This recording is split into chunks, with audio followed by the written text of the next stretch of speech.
জীবন বড়ই অদ্ভুত, তাই না? আজ আমরা যেখানে দাঁড়িয়ে আছি, হাসছি, কাল সেখানেই হয়তো এমন এক বিপদ এসে দাঁড়ায় যখন মনে হয় সব শেষ, বাঁচার আর কোনো রাস্তাই নেই। আপনার কি কখনো এমন হয়েছে যখন টাকা পয়সা, নিজের বুদ্ধি, গায়ের জোর সব হার মেনে গেছে, যখন মনে হয়েছে একমাত্র উপরওয়ালা ছাড়া আর কেউ আপনাকে বাঁচাতে পারবে না? আজ আমি আপনাদের এমন এক সত্য ঘটনা শোনাবো যা শুনলে আপনার গায়ের লোম খাড়া হয়ে যাবে।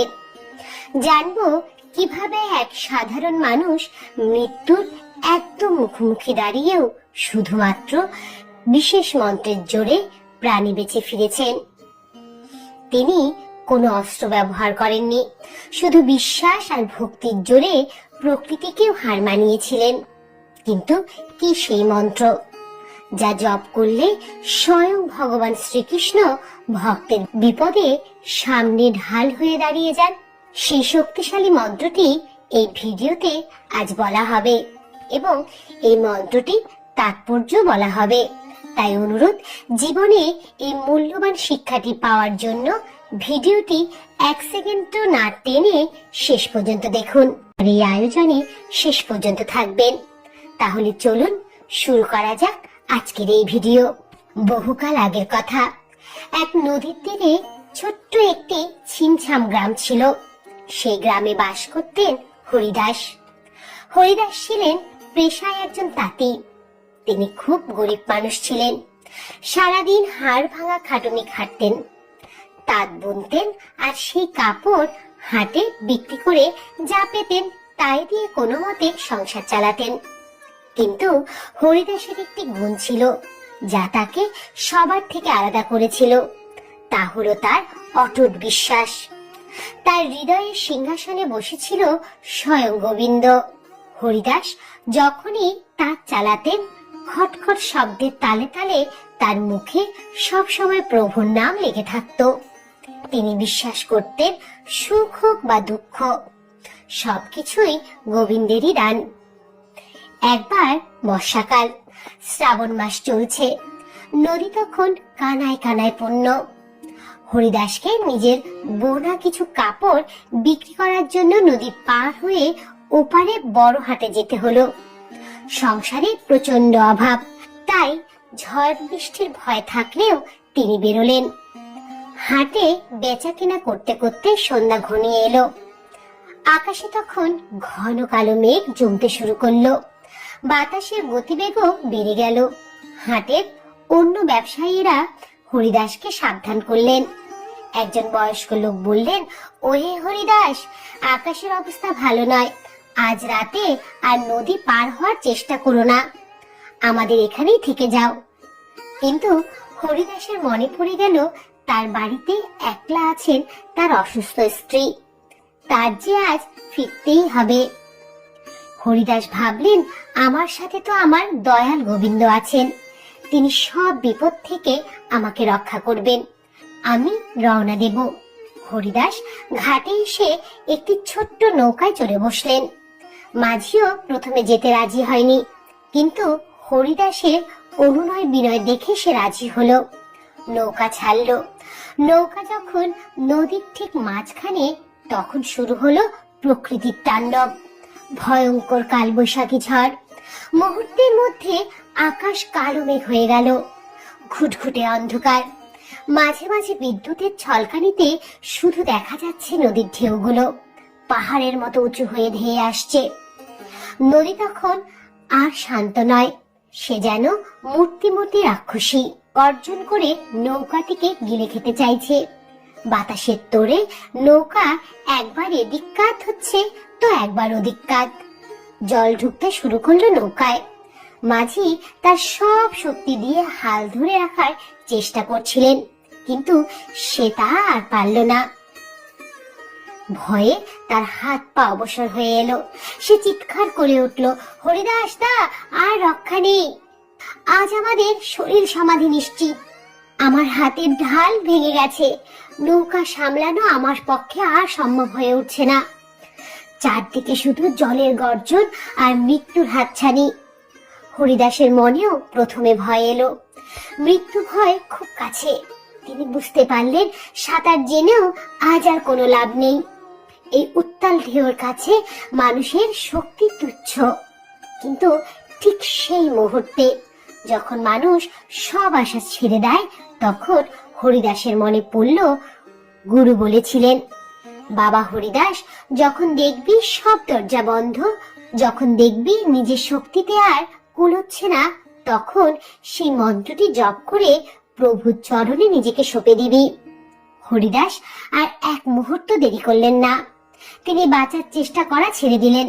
তিনি নৌকার ভেজা পানাতে মাঝখানে খুঁটিটা ধরে বসে পড়লেন। দুই চোখ বন্ধ করলেন। মাঝি ভয়ে কাঁদছে, কিন্তু হরিদাস তখন এক মনে সেই মন্ত্র জপ করছেন। তিনি মনে মনে বলছেন, হে প্রভু, আমি হার মানলাম, আমি আর পারছি না। এবার তুমি যা করার করো। জীবন দিলেও তুমি, নিলেও তুমি। তিনি চিৎকার করলেন না, কিন্তু তার অন্তরের আর্তনাদ যেন আকাশ ভেদ করে পৌঁছলো বৈকুণ্ঠে। তিনি বারবার সেই মন্ত্র উচ্চারণ করতে লাগলেন, আর ততক্ষণই ঘটল সেই অলৌকিক ঘটনা, যা বিজ্ঞানের ভাষায় ব্যাখ্যা করা অসম্ভব। যে বিশাল ঢেউটা এগিয়ে আসছিল, ঠিক সেই মুহূর্তেই নৌকাটিতে উল্টে দেওয়ার জন্য ফনা তুলে ধেয়ে আসছিল, তা নৌকার ঠিক 2 হাত দূরে এসে অদ্ভুতভাবে শান্ত হয়ে গেল। মনে হলো যেন এক অদৃশ্য বিশাল হাত জলের তোড়কে আটকে দিয়েছে। মাঝি ভয়ে চোখ খিচে দিল, কিন্তু নৌকার দোহনি কমে যাওয়ায় সে চোখ খুলল। সে অবাক হয়ে দেখল পুরো নদী উত্তাল, চারদিকে ঢেউয়ের পাহাড়। ঝড়ের বাতাস তাদের গায়ে লাগছে না। অন্ধকারের মধ্যে এক অপার্থিব আলোর রেখা তাদের পথ দেখিয়ে দিয়ে চলল। মাঝি কোনো মতে বৈঠা ধরল। কিছুক্ষণের মধ্যেই ঝড় থেমে গেল এবং অলৌকিক ভাবে নৌকাটি নিরাপদ ঘাটে পৌঁছালো। ঘাটে নামার পর মাঝি হরিদাসের পা জড়িয়ে ধরে হাউমাউ করে কাটতে লাগলো। সে বলল, দাদা, আমি 20 বছর ধরে নদীতে নৌকা বইছি, কিন্তু আজকের মতো দৃশ্য আমি জীবনে দেখিনি। কে বাঁচালো আমাদের? আপনি কি জাদু মন্ত্র পড়েছিলেন? হরিদাস আকাশের দিকে তাকিয়ে অশ্রু ভেজা চোখে হাসলেন আর বললেন, জাদু নয় ভাই, এ হলো বিশ্বাস। বিশ্বাসই আমাদের বাঁচিয়েছে। তিনি, যিনি ভক্তের চোখের জল সহ্য করতে পারেন না। এই গল্পটি আমাদের একটি মস্ত বড় শিক্ষা দেয়। হরিদাস সেদিন বেঁচে গিয়েছিলেন কারণ তিনি চেষ্টা করা ছেড়ে দিয়ে সমর্পণ করেছিলেন। আমাদের সমস্যা হলো আমরা বিপদে পড়লে আগে নিজেরা লড়াই করি, টাকার গরম দেখাই, ক্ষমতার দাপট দেখাই, আর সবার শেষে গিয়ে ভগবানকে ডাকি। কিন্তু হরিদাস শুরুতেই নিজেকে সঁপে দিয়েছিলেন। যতক্ষণ আপনি ভাববেন আমি সব সামলে নেব, ততক্ষণ ভগবান দূরে দাঁড়িয়ে মুচকি হাসেন। কিন্তু যখনই আপনি বলবেন, প্রভু আমি পারলাম না, এবার তুমি দেখো, ঠিক তখনই ম্যাজিকটা ঘটে। কিন্তু আপনারা নিশ্চয়ই এতক্ষণ ধরে ভাবছেন হরিদাস মনে মনে কোন মন্ত্রটি জপ করেছিল, যে মন্ত্রের এত শক্তি যে নদীর ঢেউকেও থামিয়ে দিতে পারে। আসুন আর অপেক্ষা নয়, এবার জেনে নিই সেই দিব্য মন্ত্রটি। এই মন্ত্রটি অত্যন্ত শক্তিশালী, তাই খুব মনোযোগ দিয়ে শুনুন এবং মুখস্থ করে নিন। মন্ত্রটি হলো, কৃষ্ণায় বাসুদেবায় হরয়ে পরমাত্মানে প্রণত ক্লেশনাশায় গোবিন্দায় নমো নমো। চলুন এর বাংলা অর্থটি খুব সহজেই বুঝে নিই, কারণ অর্থ না বুঝলে মন্ত্রের তেজ পাওয়া যায় না। কৃষ্ণায় বাসুদেবায় মানে হে বসুদেব নন্দন শ্রীকৃষ্ণ, হরয়ে পরমাত্মানে মানে হে প্রভু আপনি পরমাত্মা, আপনি আমাদের সব পাপ হরণ করেন। প্রণত ক্লেশ নাশায়, এটি মন্ত্রের সবচেয়ে শক্তিশালী অংশ। এর মানে হলো যিনি তার চরণে নত হওয়া বা শরণাগত ভক্তের সমস্ত ক্লেশ অর্থাৎ দুঃখ নাশ করেন। গোবিন্দায় নমো নমঃ মানে সেই প্রাণপ্রিয় গোবিন্দকে আমি বারবার প্রণাম জানাই। হরিদাস এই মন্ত্রটি জপ করেছিলেন। তিনি বলেছিলেন, প্রভু, আমি তোমার চরণে প্রণত হলাম। তুমি কথা দিয়েছ যে তোমার চরণে পড়ে তুমি তার ক্লেশ নাশ করো, তাই আজ আমাকে রক্ষা করো। এই মন্ত্রটি কোনো সাধারণ বাক্য নয়, এটি একটি রক্ষা কবচ। আপনি যখনই কোনো বিপদে পড়বেন কিংবা মন খুব অশান্ত হবে, তখন শান্ত হয়ে চোখ বন্ধ করে এই মন্ত্রটি জপ করবেন। দেখবেন ঝড়ের মধ্যে আপনি এক অদ্ভুত শান্তি খুঁজে পাবেন।